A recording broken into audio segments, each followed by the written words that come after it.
What's $1,500 buy you in a car these days? Salvage title Subaru? Some dude bro's abandoned 2JZ project? The hood to a 911? Yeah. It's certainly not going to buy you anything you can actually just get in and drive. Much less take on, say, a 2,000-mile road trip from the crippling heat of Texas to the vapor-thin air of the Rockies. It won't be a car that's going to start every time or idle with the sweet hum of a vintage tube amp. And it's certainly not going to have an ounce of performance to its name. It just won't. But that's the world we live in. For $1,500, we'll still buy you an Xbox and a decent TV to play it on. And it'll probably buy you a nice little Gibson SG. But it's not going to buy you a good, reliable car. Or will it? Because what if there was a car out there that did everything I just mentioned, as well as give you 240 horsepower to play with? And leave you a little change from your $1,500. Would you buy it? Yeah, I think you would. And when you did, I'll tell you two things. Congratulations on your new Volvo 850R. And take the money you save from the $1,500 and buy Weezer's first 2 albums. Because you're going to need them to follow along.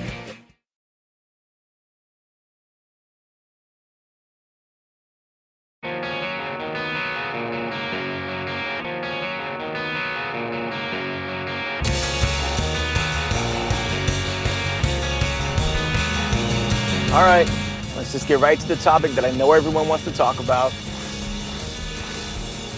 Safety. Horsepower and performance can wait. It's safety features that get your views in the world of car videos. Seriously, you can't talk about Volvo without bringing up the word safe. White, nerdy, and boxy will certainly come up as well, but we'll stick to safe for right now. So where to begin? Traction control? Got it. ABS brakes? Boom. Airbags? Got a couple of those. Even got some sips going on the side here. It's got a crumple zone that crumpled, left the passenger safety cell completely intact. It's got a transmission on it that knows when it's icy outside and will automatically put itself in safety mode when you start the car. And who's going to argue with the Swedes about icy conditions? And take into consideration, all of this is on a car that you could buy in 1996, and that the history of performance vehicles is riddled with cars where safety wasn't exactly priority one. From the Porsche 911, a car that spent the majority of its existence trying to oversteer its driver into the first tree, ditch, or retaining wall it could find, to this 1989 Ferrari. I mean, forget traction control and airbags and passenger safety cell. This thing caught on fire, just sitting here, doing nothing. You're not even safe in the same room as this car. But this Volvo, this is almost certainly the only 240 horsepower turbocharged car you could get in 1996. That the parents of a teenage driver wouldn't have a panic attack letting drive. Because it's safe. But what's that got to do with Weezer?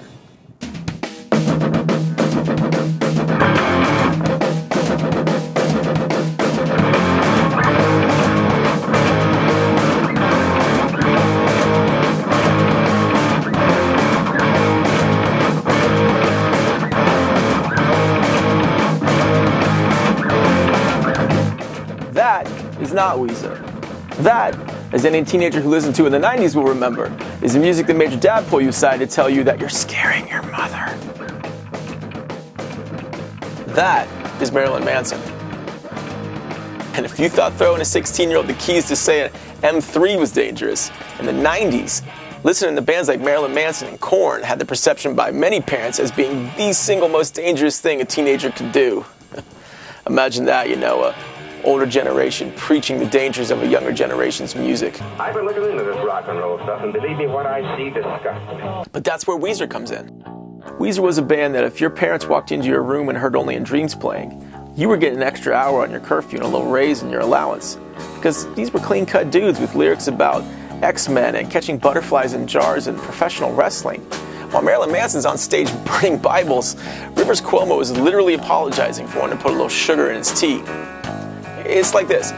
Weezer was a band your mother would happily, and embarrassingly for you, sing along with any time.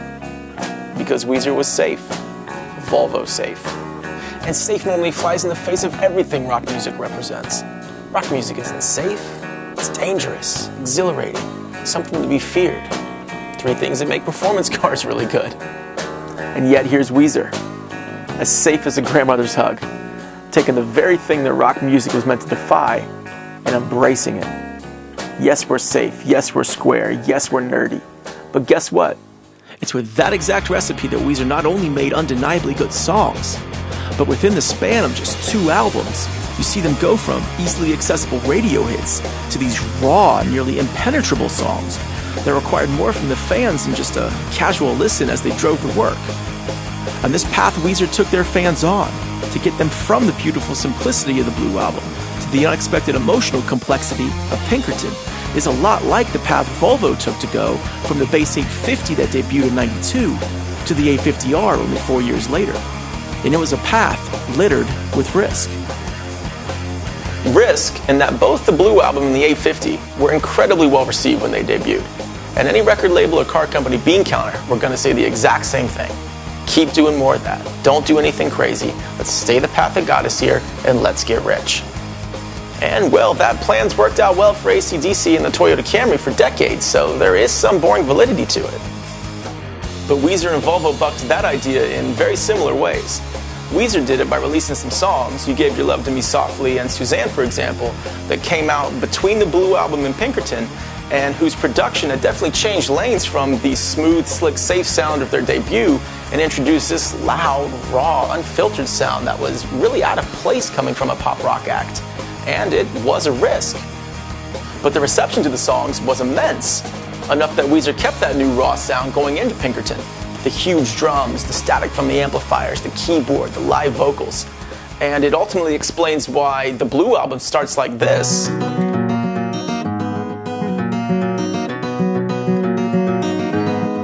And only 2 years later, Pinkerton comes out sounding like this.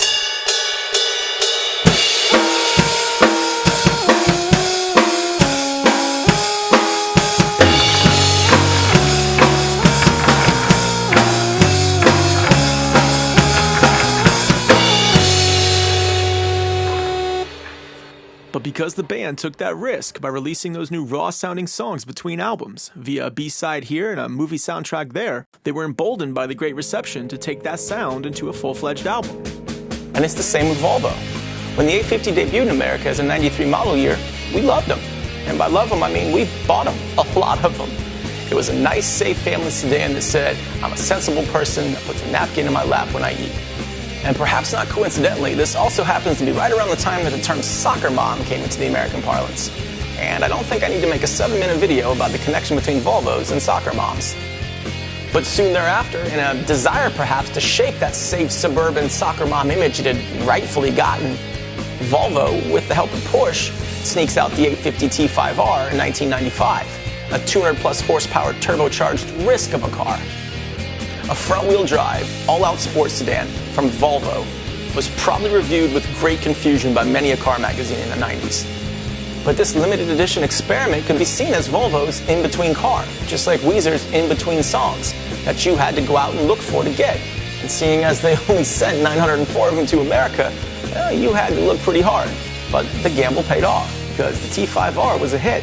A hit so big they were, like Weezer, emboldened to keep this new thing they had going. And in the very next year, they introduced the 850R, a faster, improved version of the T5R, but made in much greater numbers for this new performance-leading audience that Volvo thought they had. And this 850R was the raw, aggressive Pinkerton to the base 850's sweet Blue Album, a car that made Americans look at Volvo in a very different way. I can be safe, sensible, and tell the guy at work with the 911 that, yeah, my car's got a turbo in it too. Sold. Except that we weren't sold. We Americans are very fickle. Because even with as loved as the T5R was, the 850R was only on the market for a mere 2 model years before the 850's replacement, the S70, came out in 1998. And there was no R performance variant of that car in America.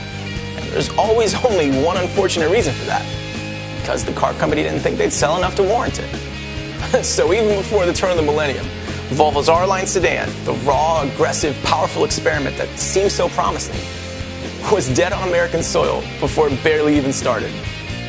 And if you've sat with me this long, then I think you know where this is headed. To a particular American rock band who had to bear witness to its own raw, aggressive, emotional experiment come to a similar, seemingly inexplicable end.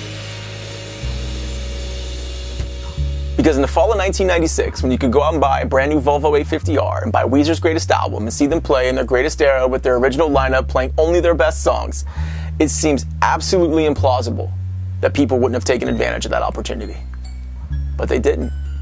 Pinkerton simply didn't sell. The album confused the hell out of people, and the backlash was immediate. The band stopped touring before the end of the year, and Weezer, at least as the 90s had known them, virtually vanished from our musical landscape. Just another band in the wasteland of 90s pop rock that no one would remember. End of story. Good night.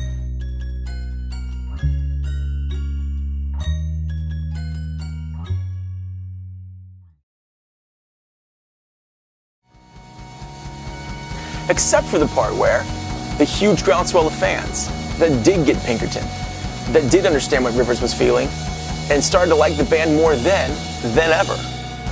See, over the years, that fan base grew, and suddenly, an album that was too far ahead of its time and cast off by multiple music publications as meandering drivel got a second look.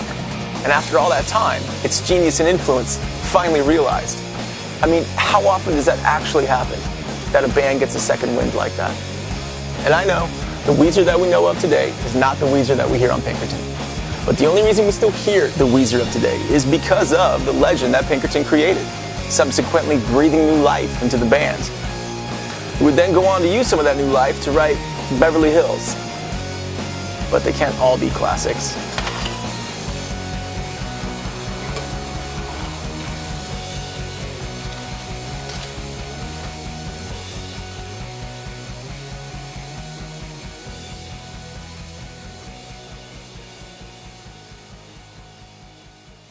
Now what happened to the 850R?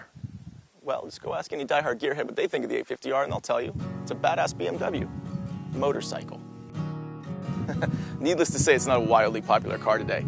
And who can you blame? Because, I mean, the 90s were just filled with too many BMWs and Porsches and Impala SSs for a Swedish front-wheel drive, 5-cylinder turbo car to stay at the front of people's minds this whole time. It's never going to happen. But that's a good thing, because that's why you can go out today and buy one right now for $1,500. See, nostalgia costs money. Collectability costs money. And since the 850R has neither of those, it passes the savings right on to you. But what you do get, you get a lot of fun, practicality, reliability, whatever the name of that thing is where you see someone else driving the same weird car as you and you got to give that little wave. It's got a lot of that as well. And if you do need to fix one, well, this is your auto parts store. So if you find one, buy one. You won't regret it. And if you haven't heard Pinkerton, well, buy it as well. Or just tweet at me and I'll make sure you can casually listen to it on your way to work. Watching grunge like drop New Jack through a press table. Then my heart stopped listening to JoJo Sand.